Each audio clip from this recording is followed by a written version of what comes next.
Współczesny zabiegany człowiek jak nigdy szuka cichych i pięknych miejsc, chce być blisko natury, chce mieć możliwość aktywnego spędzania czasu i spotykania życzliwych ludzi. To wszystko oferuje gmina Bożęcin, leżąca pomiędzy Brzeskiem a Tarnowem, na północ od autostrady A4. Bożęcin ma prawdziwy skarb. Środowisko naturalne, nieskażone i w wielu miejscach nietknięte ludzką ręką. Bożęcińskie lasy znane są w Małopolsce i nie tylko. Stanowią blisko 1/4 obszaru gminy. Są w nich tajemnicze bagna, torfowiska, moczary, oczka wodne. To tutaj występuje wiele rzadkich i chronionych gatunków roślin. Można także znaleźć bogaty świat zwierząt. Na terenie gminy funkcjonuje kilka kopalni kruszyw w Bielczy, Warysiu, Jagniówce, Bożęcinie i Przyborowie. Wyrobiska nieczynnych już kopalni zamieniane są na zbiorniki wodne, rekreacyjne.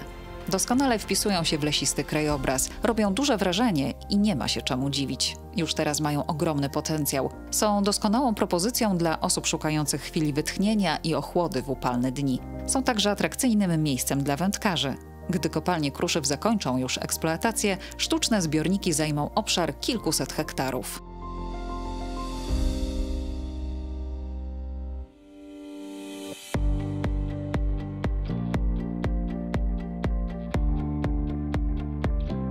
Bożęcin jest również dla ludzi lubiących wypoczywać aktywnie. Miłośnicy turystyki rowerowej przejadą przez gminę szlakiem E-Novelo, powstałym w ramach trasy rowerowych Pogórza.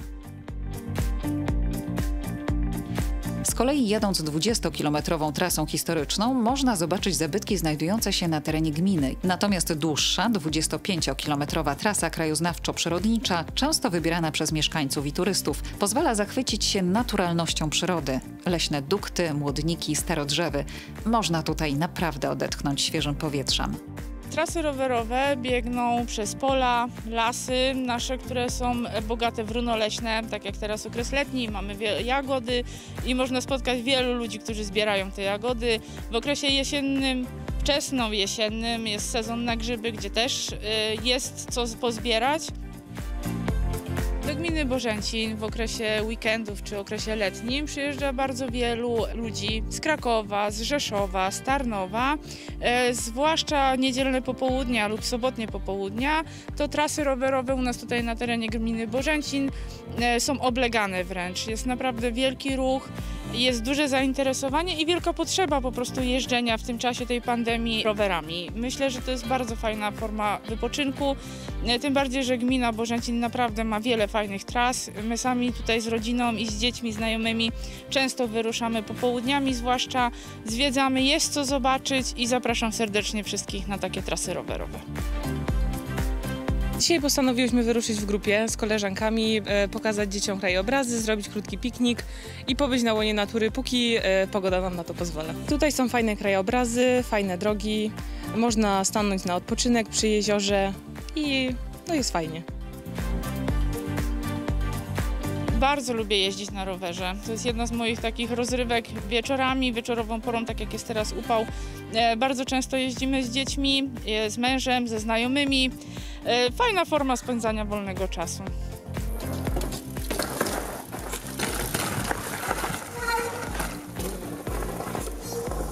Na miejscowych trasach i ścieżkach rowerowych trenuje Michał Martyka, pasjonat rowerów i zawodnik startujący w Enduro MTB.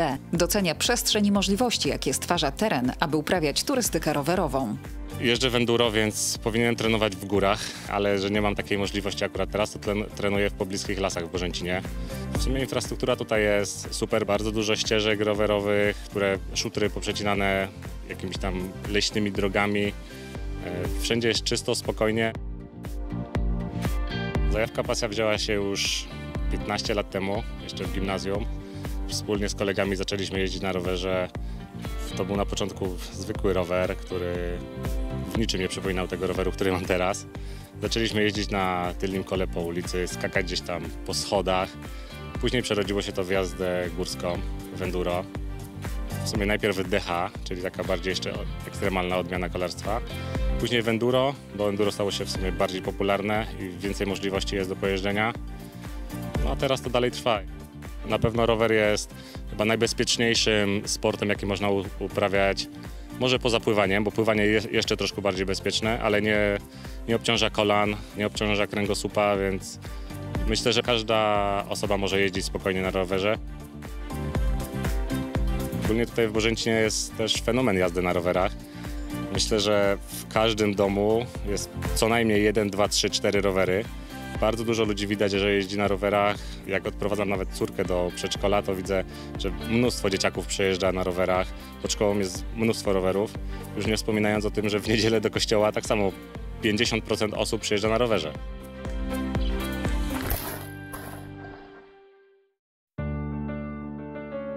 W gminie Bożęcin coraz popularniejsza staje się agroturystyka. Mieszkańcy dostosowują swoje domy, aby przyjmować gości, a chętnych do spędzenia urlopu w ten sposób nie brakuje. Teraz na gości czeka około 150 miejsc noclegowych i sporo atrakcji. Na przykład miłośnicy koni znajdą je w gospodarstwie państwa Knapów.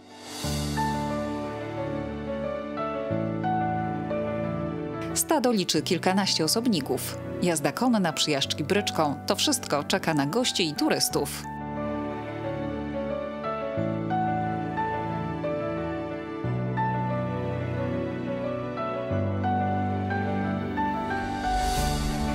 Oprócz wypoczynku na łonie natury, ludzie coraz bardziej cenią sobie zdrową, naturalną żywność. Znajdą ją w apart-hotelu Bożenckie Zalipie. Miejsce zaskakuje. Jest wyjątkowe. Niecodziennie spotyka się drewniane domy ze stuletnią historią, które dostają nowe życie.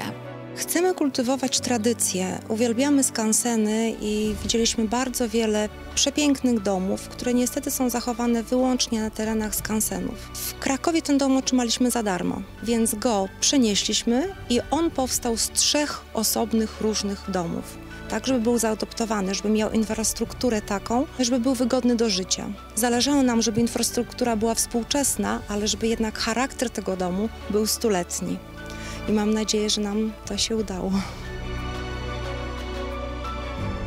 Jest to jedno z miejsc noclegowych w gminie Bożęcin. Posiadamy tutaj 4 niezależne pokoje z łazienkami, także posiadamy część wspólną, gdzie wydajemy posiłki. Przyjeżdżają turyści z całej Polski, żeby sobie pobyć na łonie natury. Ludzi, którzy poszukują ciszy, spokoju, wyciszenia. Bożenckie Zalipie to idealne miejsce dla ludzi, którzy cenią swój wolny czas.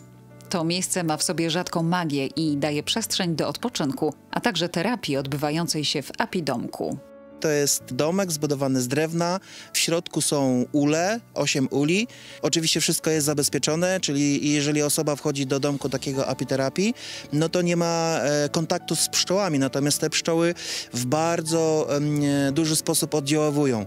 Oddziaływują w ten sposób, że pszczoły wytwarzają biopole i to biopole jest bardzo korzystne dla człowieka. Jest tam czyste powietrze, pozbawione grzybów, pozbawione wirusów, dlatego że tam mieszkają pszczoły i w domku się inhalujemy powietrzem ulowym. Leczy to wszelkiego rodzaju stresy, stany lękowe.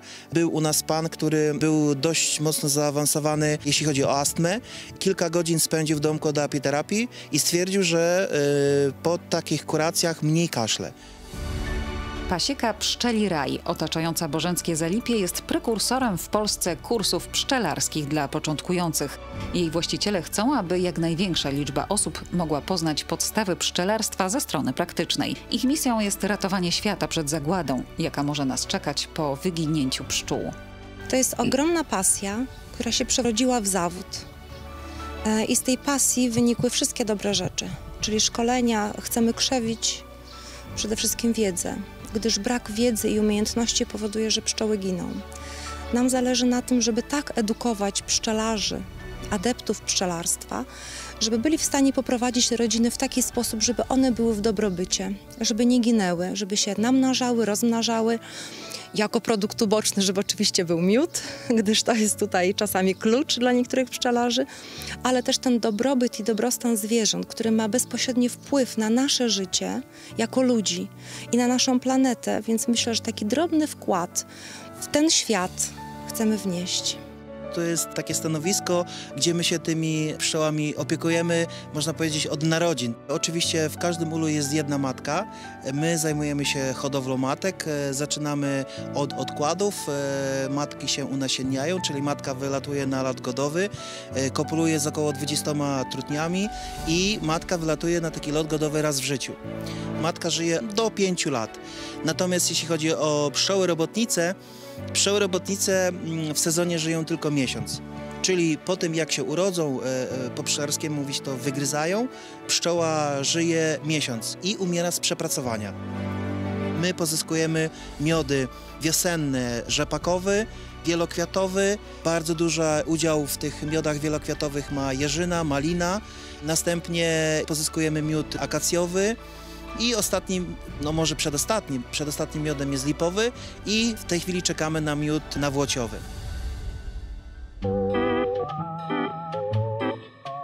Opuszczamy gościnne bożanckie Zalipie. Przenosimy się nad wodę, a konkretnie na łowiska specjalne. Na ryby w każdziuteńki wolny dzień, na ryby. Kamieniec i Zbyszko oferują wszystko, co dla wędkarzy najważniejsze. Można tutaj znaleźć 12 gatunków ryb. Przyjeżdżają tutaj wędkarze z rodzinami z okolic Krakowa, Tarnowa, Bochni, Brzeska, no i okolicznych tutaj miejscowości. Mamy tutaj z drapieżnych ryb, to mamy szczupaki, sandacze, sumy, później są okonie, no i oprócz tego jeszcze są karpie, amury, no i takie drobniejsze ryby jak karasie, leszcze. Dzieci się mogą tutaj pobawić, jest plac zabaw, można posiedzieć, pogrillować, no i odpocząć. Można wyjść do lasu na grzyby i pochodzić, pozwiedzać. A można i na grzyby.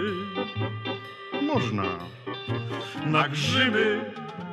W aromatów pełen las. Na grzyby. Bożęcińskie lasy słyną zwłaszcza wśród grzybiarzy, którzy wiedzą, że prawdziwki można przynosić koszami. Z tego też względu największą imprezą plenerową organizowaną przez lokalny ośrodek kultury jest Bożenckie Święto Grzyba. Organizowana w sierpniu impreza przyciąga zarówno ciekawymi konkursami, pokazami, jak i degustacją potraw przygotowanych z grzybów. Corocznie do Bożęcina na gminne święto przyjeżdża kilkadziesiąt tysięcy gości, a na scenie prezentują się największe gwiazdy polskiej i zagranicznej sceny muzycznej. Bożęcin to także miejsce spotkań z muzyką filmową na najwyższym poziomie. Plenerowe koncerty, w czasie których odbiorcy mają okazję wysłuchać największych hitów muzyki filmowej, muzykalowej i symfonicznej, cieszą się ogromnym zainteresowaniem.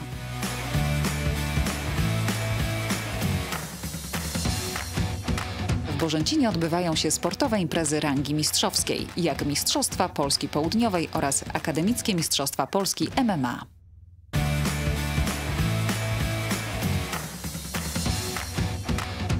Bożęcin stworzył także ofertę dla amatorów biegania. Chce upowszechniać tę najprostszą formę sportu i rekreacji ruchowej, zarówno wśród dzieci, jak i dorosłych, oraz propagować aktywny i zdrowy styl życia. Na tych, którzy chcą więcej, czeka zaś bożęciński Tytan Run, impreza stworzona z myślą o miłośnikach biegów przełajowych z przeszkodami.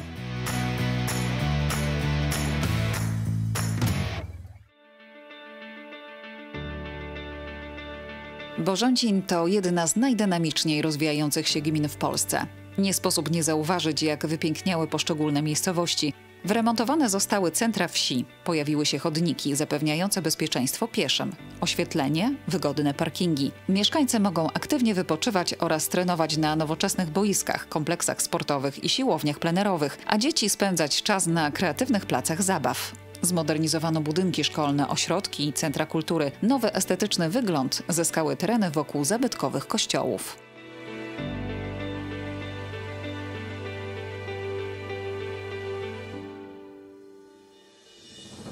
To wszystko sprawia, że dobrze rozbudowana, stwarzająca wyśmienite warunki społecznego rozwoju infrastruktura komunalna, oświatowa, kulturalna i sportowa przyciąga nowych mieszkańców oraz inwestorów. Gmina stwarza możliwość zakupu atrakcyjnych działek budowlanych, będących idealną lokalizacją dla osób pragnących ciszy, spokoju oraz czystego powietrza.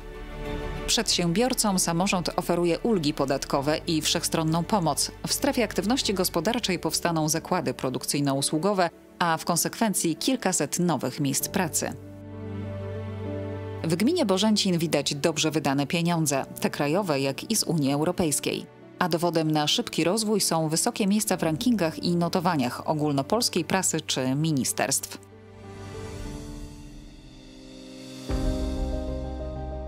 Każda mała ojczyzna ma swoich bohaterów. Bożęcin ma ich wielu. W tym gronie znajdują się osoby, które wykazały się największym heroizmem, oddając życie za wolną Polskę. Z Bożęcina wywodzą się postacie, których talent, nieprzeciętne umiejętności i osiągnięcia zostały powszechnie uznane i docenione w kraju i na świecie. Najsłynniejszy to Sławomir Mrożek, dramaturg, rysownik i autor satyrycznych opowiadań. Jeden z najczęściej tłumaczonych polskich pisarzy na świecie. Tango czy Emigranci do dzisiaj są chętnie wystawiane w teatrach na całym świecie. Poeta Józef Baran, drugi znany bożęcinianin, miał okazję korespondować z Mrożkiem, a następnie poznać go osobiście. Pierwszy list w 1974 spadł trochę tak jak list z nieba do Skawiny. Myślałem, że to jakiś dowcip. Z tyłu jest Sławomir Mrożek, Paryż, adres i tak dalej. I korespondencja nasza dla niego była ważna, ponieważ on był wtedy odcięty od kraju, kilkanaście lat na emigracji. A skończyła się, można powiedzieć, na roku gdzieś na latach 90., kiedy on przyjechał, a później wyjechał do Meksyku. Można powiedzieć, że taką kanwą tej korespondencji był Bożęcin, ponieważ Sławek się urodził tu, przebywał tu tylko właściwie 2-3 lata i później w trakcie okupacji, w czasie okupacji oni uciekali z Krakowa z ojcem i przyjechali tu do dziadka, do kędziora, mleczarza, właściciela mleczarni. Ale jednak jakieś ślady są w jego twórczości, na przykład Pieszo. Jego sztuka Pieszo to jest opowieść o tym, jak z ojcem maszerują z Bożęcina przez noc do Porąbki Łuszewskiej, gdzie miał drugiego dziadka i gdzie mieszkali też przez parę lat właśnie w czasie wojny i okupacji. Pamiętam, że w jednym z listów, to był rok chyba gdzieś koniec 70. lat, pisał mi, że jest w Niemczech i tam nagrywa 2 filmy. Przez pół roku chyba był. Jednym z tych filmów był film Amor. I właściwie akcja tego Amora, reżyserowana przez niemieckiego reżysera, dzieje się właściwie w Bożęcinie. Taka jest topografia. Tam występują babcie zaleśne, to były takie słynące z pobożności panie. I jest też chyba ten dom Matki Chrzestnej, zresztą przepiękna willa, do dziś zachowana. Józef Olchawa, autor licznych publikacji historycznych o Bożęcinie, zasiadał w komitecie organizacyjnym Festiwalu Mrożka, który odbył się w 1990 roku. To wtedy pisarz jako dorosły człowiek oficjalnie po raz pierwszy przyjechał do miejscowości, w której się urodził. Przyjechał tutaj w asyście swojej żony, oczywiście Suzany, i wielu innych oficjeli, jak również przyjechało kilka autokarów z dziennikarzami.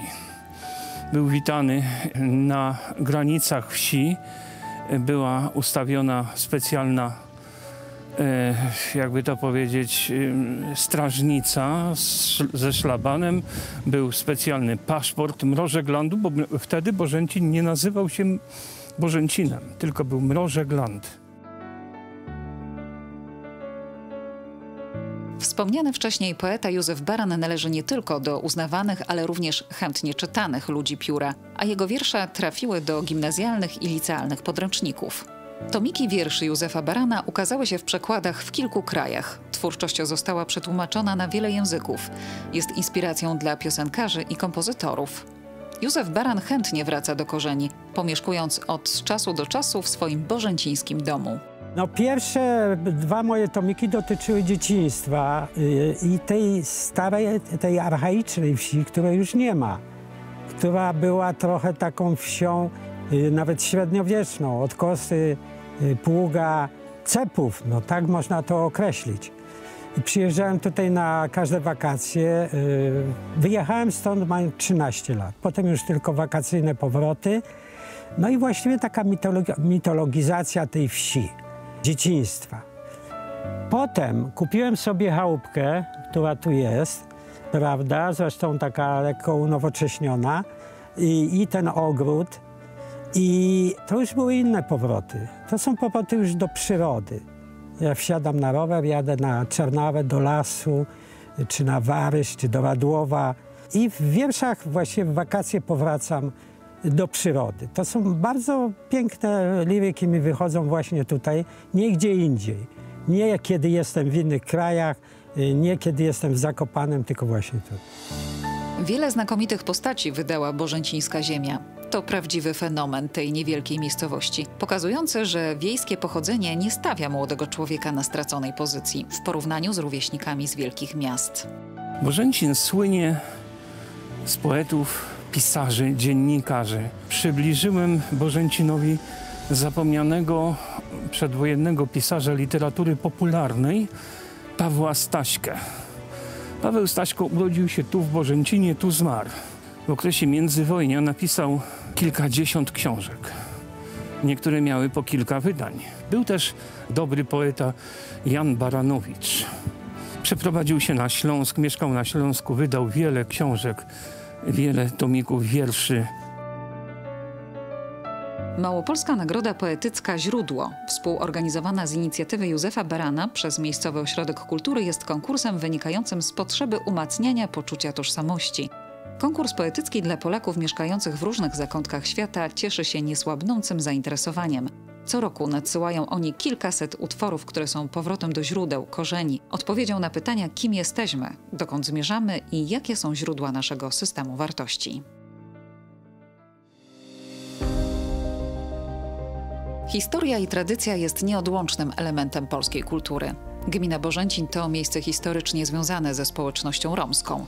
Do czasów II wojny światowej zamieszkiwali oni te tereny, prowadząc osiadłe życie i będąc zżytymi z miejscową ludnością, przez co stali się ważnym ogniwem społeczności lokalnej.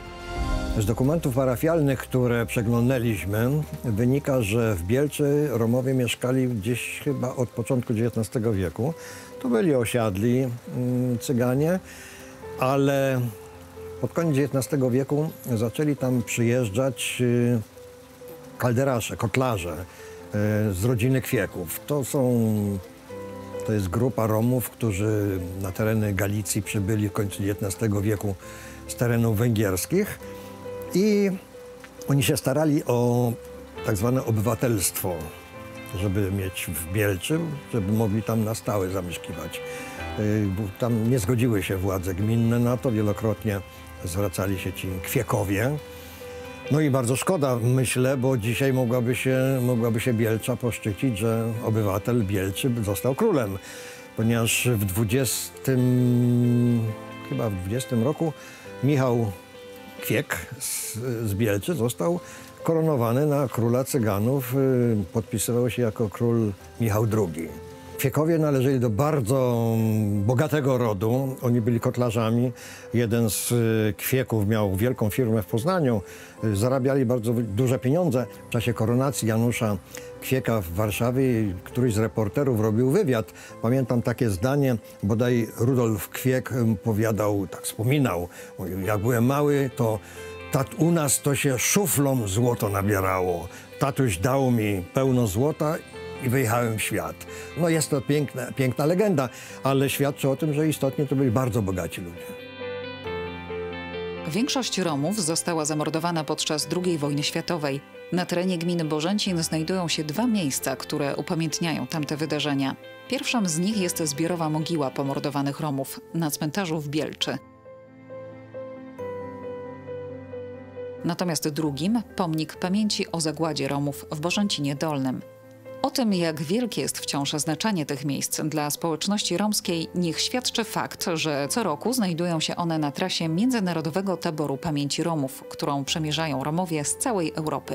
Jedną z form upamiętnienia zagłady Romów jest projekt, który realizuje Muzeum Tarnowskie i Stowarzyszenie Romów w Tarnowie od 1996 roku, mianowicie Międzynarodowy Tabor Pamięci Romów. Pierwszy raz w 1996 roku wyruszyliśmy taką niewielką grupką, ale właśnie zdążając do Szczurowej zatrzymaliśmy się na pierwszy nocleg w Bożęcinie. Pamiętam, że to był plac koło szkoły. Szkoła była jeszcze chyba w trakcie budowy, bo jakieś tam cegły były, tam zanocowaliśmy i z tym Bożęcinem historia taboru jest związana co roku. Co rok przez Bożęcin przejeżdżaliśmy. Będziemy też przejeżdżać, może już nie jest taborem, ale odwiedzając co roku te miejsca, które w rezultacie te miejsca utworzyły coś, co nazywałem małopolskim szlakiem martyrologii Romów. Nasi przodkowie dbali, aby obyczaje, wiedza i inne cenne wartości przekazywane były z pokolenia na pokolenie. W gminie Bożęcin są miejsca będące do tej pory świadectwem mijających epok, niecodziennych wydarzeń. To na przykład dwór ziemiański w Przyborowie, w którym mieszkał znany malarz nurtu realistycznego Stanisław Łasiński oraz polski konstruktor, jeden z pierwszych Polaków zajmujących się tworzeniem filmów dźwiękowych, Eugeniusz Łasiński. Ten kompleks został wybudowany w drugiej połowie wieku XIX, więc pewnie kilkanaście albo kilkadziesiąt lat po zakupie wsi Przyborów, Łęki oraz Rudy Rysie. Taki stan trwał praktycznie do II wojny światowej. Oczywiście należy wspomnieć, że w czasie I wojny światowej dwór ten był też zniszczony w wyniku działań wojennych. Druga wojna też nie oszczędziła tego dworu, ale po wojnie II światowej w wyniku nacjonalizacji, rzecz jasna, dwór ten wraz z całym majątkiem ziemskim został przejęty przez Skarb Państwa. Kiedyś przed laty w rozmowie z najstarszymi mieszkańcami tutaj Przyborowa dowiedziałem się, że Łasińscy byli bardzo pozytywnie postrzegani tutaj, na tym terenie. Byli fundatorami, wspomagali często też biednych, więc zapisali się w pamięci ludzi bardzo, bardzo dobrze. Nieopodal dworu Łasińskich znajduje się Bezardówka, budynek mieszkalny z drugiej połowy XIX wieku. Swoją nazwę wzięła od dawnych właścicieli – Bezardów. Jeden z nich, Jan, jest wynalazcą najbardziej znanej na świecie wojskowej busoli. Z kolei Klemens Bezard był oficerem cesarskiej i królewskiej marynarki wojennej, kapitan 4 austro-węgierskich okrętów podwodnych. Rodzina Bezardów wywodzi się z terenów Francji, natomiast cała ich kariera była związana z wojskiem, między innymi z armią austriacką, później austro-węgierską. Miejsce, w którym się znajdujemy, a więc ich rodzinne gniazdo Bezardówka, jest miejscem, które rodzina Bezardów, a właściwie ojciec Johann Bezard otrzymał za dobrą służbę dla korony austro-węgierskiej. Miłośnicy architektury sakralnej nie będą czuć się zawiedzeni. W centrum Bożęcina dominuje kościół, z wieży którego rozciąga się przepiękny widok. Pierwszy kościół wybudowano tutaj w 1364 roku. Obecny zaczął powstawać w XVII wieku. Wnętrze z wieloma historycznymi pamiątkami i zabytkami robi duże wrażenie. Świątynia jest w stylu eklektycznym. Już samo wejście jest w stylu neoromańskim. Piękny portal, zwieńczenie portalu Chrystus błogosławiący każdego, kto tu wchodzi. Wsparty ten portal na przepięknych kamiennych kolumnach. Wewnątrz świątyni mamy oczywiście piękne, bogate zdobienia barokowe, czy nawet ten neobarokowy ołtarz główny, czy przepiękne zdobienia kolumn wspierających ściany. Tu właśnie zmierzając ku prezbiterium widać to. Mamy też przepiękną neobarokową chrzcielnicę z XVII wieku. Mamy przepiękne, i to jest dla nas rzeczywiście radość, 2 boczne ołtarze. Tutaj widać je stąd. Po tej stronie prawej Chrystus ukrzyżowany. Jest rzeźba Chrystusa ukrzyżowanego w ramie w kształcie serca. Też rzadkość i na tle malowidła, gdzie jest wymalowany krzyż, Golgota i w tle Jerozolima, w tło Ziemia Święta. Zwieńczenie tego bocznego ołtarza Chrystusa ukrzyżowanego to pieta Matki Bożej. Trzyma ona na rękach martwe ciało Chrystusa i ona właśnie jest w tym stylu neogotyckim. Z drugiej strony, patrząc od nas, strona lewa, też piękny ołtarz Bractwa Różańcowego. Prawdopodobnie wykonała go pracownia Franciszka Wyspiańskiego, taty naszego poety Stanisława Wyspiańskiego. Mamy też w naszej świątyni przepiękną figurę świętego Sebastiana. Myślę, że to też taka ciekawostka, bo jest to patron na czas epidemii. Jest w naszej świątyni, był kiedyś tutaj przy kościelnym cmentarzu i oczywiście początek XIX wieku, likwidacja cmentarzy przykościelnych i została ta figura wniesiona do świątyni i jest z nami. W sąsiadującej od południa z Bożącinem Bielczy miłośnicy architektury znajdą neogotycki kościół budowany w latach 1906-1908, wybudowany według projektu znanego architekta Jana Sasa-Zubrzyckiego. Kościół powstaje w roku 1908 i rozpoczyna się tutaj już celebracja mszy świętych. Wcześniej na tym miejscu, w miejscu dzwonnicy była posadowiona drewniana kaplica. Dojeżdżali księża z parafii Bożęcin, gdyż Bielcza jest córką parafii bożenckiej, ale klucza biskupów krakowskich, klucza Radłowskiego. Z takich ciekawostek to chociażby rok czasów wojny, II wojny światowej i czas, kiedy z wież kościołów zabierano dzwony, wiadomo na co. W związku z tym tutaj taka przebiegłość parafian, ponieważ na kościele jest 4 dzwony, w związku z tym przebiegłość parafian była taka, że ukryto 2, a tylko 2 poszły na przetop. W związku z tym te 2 pozostały jako historyczne od samego początku, 2 niestety zostały dobudowane. Istotnym elementem dziedzictwa kulturowego gminy są przydrożne kapliczki i krzyże. Najstarsze pochodzą z XVIII wieku. Zachwycają także współczesne figury, jak ta świętego Krzysztofa.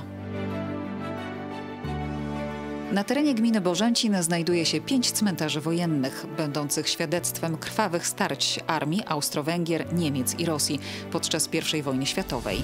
W sumie spoczywa na nich 481 żołnierzy. Cechą charakterystyczną cmentarzy I wojny światowej jest to, że ci, którzy za życia walczyli na śmierć i życie, po śmierci spoczywają obok siebie. I tak jest również i na tym cmentarzu numer 266 w Bożęcinie Górnym, gdzie spoczywa 76 poległych lub zmarłych na skutek odniesionych ran lub epidemii żołnierzy armii rosyjskiej i armii austriackiej. Spośród tych 76 64 zostało zidentyfikowanych z imienia i nazwiska. Ich spis znajduje się w księdze zmarłych w miejscowej kancelarii parafialnej.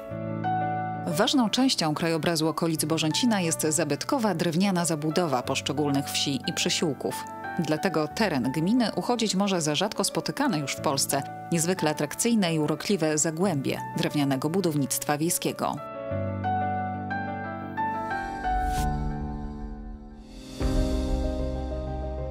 Gmina Bożęcin jest gminą żywą, rozwijającą się, mającą niepowtarzalną atmosferę. Nie sposób jej nie zapamiętać. Należy ją odwiedzać. Gmina Bożęcin to miejsce przyjazne mieszkańcom, turystom i inwestorom. Bogata infrastruktura i bliskość natury sprawiają, że można tu nie tylko odetchnąć świeżym powietrzem, ale również odpocząć z dala od codziennego zgiełku. To miejsce, które czaruje o każdej porze roku. Zapraszamy!